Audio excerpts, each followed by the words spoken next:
Bom, pessoal, primeiramente um bom dia, boa tarde, boa noite para vocês. Não sei a que momento vocês vão estar assistindo essa videoaula. Vou estar disponível para vocês durante toda a semana, durante toda a disciplina. Todas as videoaulas estarão disponíveis para que vocês possam assistir ela novamente. Hoje teremos mais um encontro na nossa disciplina de Fisiologia do Exercício, ministrada por mim, professor Aragão Júnior. É a aula ministrada para a faculdade FEMAF. Como vocês já conhecem, são acadêmicos dela. Vamos lá, pessoal.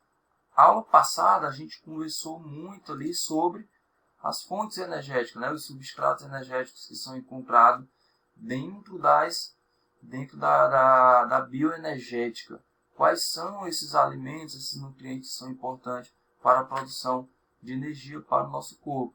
Como você já conhece aí, carboidrato, gordura e proteínas são nutrientes bastante importantes para que a gente tenha algum substrato energético para a produção da famosa ATP, que é a responsável para a produção de contração muscular ou da utilização de contração de algum órgão em específico, né, no nosso corpo para poder realizar algum movimento. Como vocês já sabem, essa energia é utilizável em qualquer movimento do corpo, ela é utilizada mais também dentro de algum exercício planejado. Também já sabemos aqui dentro da bioenergética no exercício, ela extrai essas energias para transferir elas para o exercício. Você consumiu o carboidrato, a proteína, os lipídios, e daí vai vir essa bioenergética para a produção de substrato energético para o exercício. Então essas vias aqui eu creio que você já sabe todas elas. A gente estamos aqui apenas recapitulando algo da aula passada. Falando sobre o que é a bioenergética, para vocês lembrarem aí que ela se refere às fontes de energia para a atividade muscular. A energia adquirida através dos alimentos precisa ser transformada em um composto chamado de trisfosfato de adenosina, que é a famosa ATP, e antes que possa ser aproveitada pelo organismo para a ação muscular. Então, toda ação muscular a gente precisa de quê? De moléculas de ATP. É a molécula mais importante para que ocorra alguma contração muscular. Ela é nossa fonte energética. Vamos lá, pessoal. Onde a gente também falamos sobre quilocalorias, a quantidade de quilocalorias que é gastas por gramas de carboidrato, de gordura, que são os ácidos graxos. Falamos sobre as origens dessas fontes energéticas, falamos da gordura, como que é formada essas moléculas de glicogênio e glicogênese, como que acontece ela. Também conversamos sobre a utilização da proteína como fonte energética. Já sabemos que ela não é uma fonte energética que seria bastante interessante para a gente utilizá-la, né? Aqui também vimos nessa tabela a quantidade de gramas que a gente pode gastar diariamente, sem nenhum esforço físico, e a quantidade de calorias que a gente pode gastar, né? Tanto diariamente com pouco exercício físico, mas claro que com mais exercício físico você pode gastar mais calorias. Vamos lá, pessoal. Dando continuidade aqui ao nosso conteúdo, hoje a gente vai falar sobre o quê? A produção de energia pela atividade celular. Como que acontece a formação dessa adenosina de trifosfato, como que acontece sua quebra, sua síntese e sua ressíntese, né?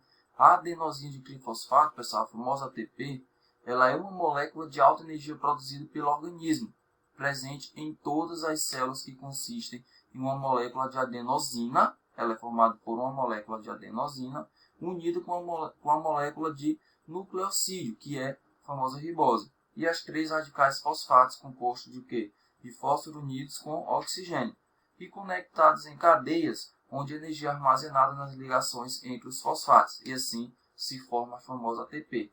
Ela é formada por uma molécula de adenosina, algumas moléculas de nucleosídeo, de ribose, né? E é composto por esses fosfatos, que são os famosos fósforos, né?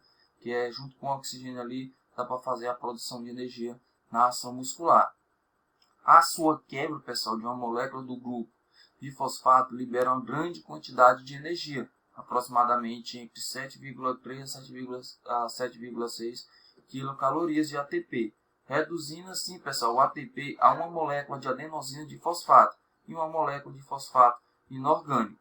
Quando você vê essa siglazinha aqui, quando eu estou passando o mouse, ela é uma molécula de fosfato inorgânico. Ela não é utilizável. Já foi utilizado? Pronto, aquela molécula ali é jogada fora. Vai ficar só o quê? A molécula de adenosina de fosfato, que é o quê? Uma molécula de adenosina com uma de ribose e também com 2 moléculas de fosfato. Quando você quebra ATP, você utiliza apenas uma molécula de fosfato com oxigênio. Quando há a quebra da ATP, que é quando você utiliza, acontece contração muscular. Quando acontece isso, fica o quê? Só a adenosina de fosfato, que são 2 moléculas de fosfato com oxigênio, uma adenina ou adenosina, se vocês preferirem chamar, e a ribose. Então fica chamado de adenosina de fosfato, porque só fica 2 fosfatos, 2 moléculas de fosfato com oxigênio. E aquela molécula que foi utilizada, que é o fosfato inorgânico, ele não é utilizado mais no corpo, ele é jogado fora. Continuando aqui, pessoal, nessa tabelinha, deixa eu mostrar aqui para vocês. Aqui, tá aqui os componentes da molécula de ATP, vocês podem ver. As 3 moléculas de fosfato, aqui a adenina, a adenosina e a ribose. Aqui são suas moléculas, e como que elas são formadas. De sódio, que elas são formadas, e outros componentes, né? Hidrogênios, e por aí vai. A adenosina monofosfato, pessoal, eu não falei muito dela aqui para vocês, porque ela é uma molécula praticamente que não é tão utilizável no nosso corpo. Ela não tem tão um papel importante. Mas a adenosina de fosfato, por exemplo, ela já é mais importante do que a de monofosfato, porque quando a gente está produzindo energia, ou a utilização de fosfocreatina, que é a famosa creatina, que ela é rica em adenosina, ela é rica em, em fosfato, né, na produção de energia, o que acontece? Quando você consome fosfocreatina, ou a famosa creatina, como eu já falei, ela consegue o quê? Criar outras moléculas de ATP com esse suplemento energético, que a gente ainda vamos falar sobre ele aqui. Então, o que acontece? Esse suplemento energético, você utiliza ele na adenosina de fosfato, para que entre outra molécula de fosfato com oxigênio, para você produzir uma outra ATP. Ah, professor, mas eu consigo produzir mais fosfato com oxigênio sem utilização de fosfocreatina? Sim, você consegue. Só que tem um porém, pessoal. Na utilização de exercício de alta intensidade, às vezes você precisa de um UP, né, que é a utilização da fosfocreatina. Tem indivíduos que não precisam, por sua produção energética ser muito alta. Mas em pessoas que têm baixa produção de energia, a creatina é uma boa opção para auxiliar no seu treinamento, né? Então, como que acontece aqui, pessoal? Como que acontece as quebras, né, dessa famosa ATP? Sabemos que ela tem uma formação aqui, vocês podem ver aqui, os componentes das moléculas de ATP hidrolisada pela enzima ATPase. E aqui no lado a representação de atividade enzimática no processo de quebra de molécula. Vamos lá. Quebrou a molécula A. Para a molécula B, pessoal, dessa enzima, aconteceu o quê? O catabolismo daquela determinada molécula. Então, houve a quebra de energia, né, daquela determinada molécula ali. Então, o que aconteceu? Está com ATP, teve o catabolismo, a quebra daquela homeostase, né? Estamos já em estado estável, estamos durante o exercício. Então, o que acontece? Aconteceu o catabolismo, essa energia é liberada. Aquela energia que você tem guardada na musculatura, que você não está utilizando ela durante o exercício, você vai começar a utilizá-la. Então, quando acontece esse catabolismo, vai acontecer o quê? Observe que energia chega, está na enzima lá guardada, utilizou a quebra dessa energia, utilizou ela, vai acontecer o que é o catabolismo, ela vai liberar o que? A energia, que é o mesmo caso que acontece na contração muscular na fisiologia humana.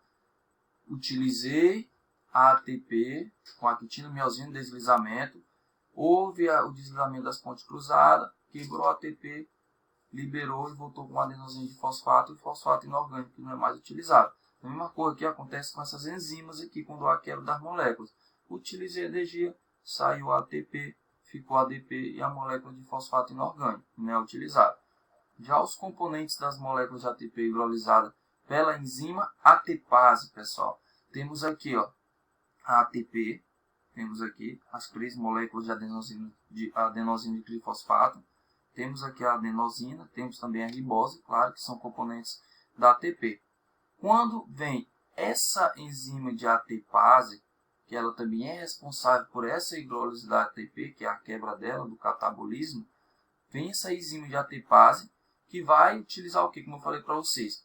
Usei a energia para a contração muscular, a ATP. Então, quando eu teve a quebra da ATP pela enzima ATPase, aconteceu o quê? Liberação do fosfato inorgânico, que foi aquela energia utilizável, que ela se tornou o quê?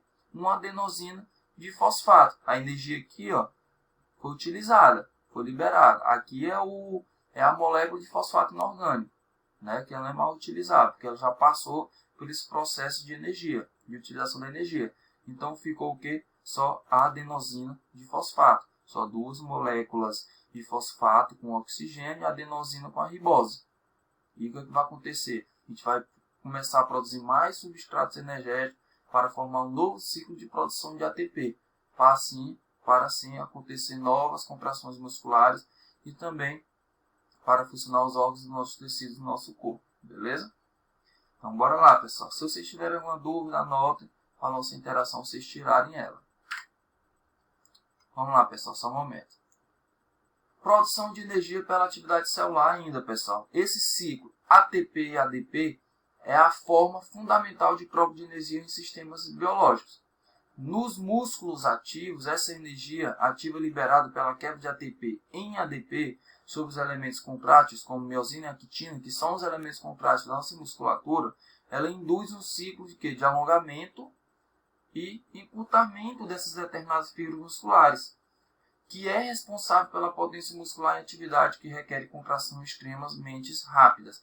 Então, quando você está em exercício, pessoal, quanto mais você tem mais intensidade no exercício, você tem alongamento, tem encurtamento, tem alongamento, tem encurtamento, nesse momento está acontecendo o quê? A quebra da ATP se tornando uma ADP. Então, essas quebras de ATP e ADP é quando acontece alguma contração muscular. E essas características, pessoal, é passivo de observação em atividades como saltos no atletismo, e as saídas e viradas de natação e o chute a gol no futebol, que são o que praticamente? Exercícios de alta intensidade de explosão muscular, entendeu? Quanto mais você utiliza a fontes energéticas anaeróbicas, a gente vai utilizar mais ATP, a produção de energia nelas tem que ser mais utilizável. Ah, professor, mas na fonte energética aeróbica a gente não vai utilizar muito ATP? Sim, pessoal, vai utilizar. Só que a gente tem que entender o quê? Que aí fontes energéticas aeróbicas são a utilização de fontes de energias de longa duração, de resistência mesmo, né? A gente vai precisar de produção de energia de ATP? Sim, vamos. Só que essa energia é utilizada com produção energética mais longa.